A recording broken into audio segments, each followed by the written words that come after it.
21 मे रोजी कोइंबतूरच्या सुलूर परिसरामध्ये 10 वर्षाच्या चिमुरडीवर लैंगिक अत्याचार करून तिची निर्घृणपणे हत्या करण्यात आली। या प्रकरणात पोलिसांनी 2 जणांना ताब्यात घेतलं। मात्र या घटनेनंतर आता पोलिसांच्याच वर्तनावर गंभीर प्रश्नचिन्ह उपस्थित होतोय।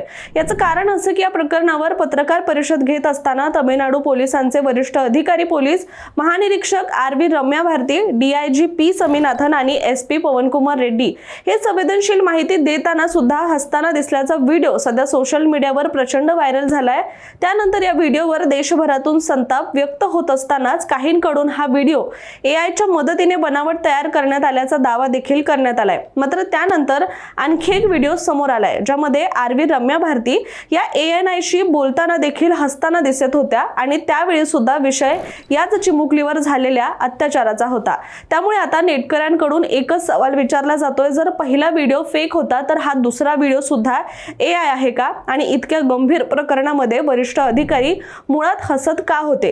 दरम्यान या संपूर्ण प्रकरणावर कठोर कारवाईची मागणी सुद्धा आता केली जातीये आणि संबंधित अधिकाऱ्यांवर काय कारवाई होणार याकडे आता संपूर्ण देशाचं लक्ष लागलंय। पण तुम्हाला काय वाटतं, तो व्हायरल व्हिडिओ खरंच AI असेल का?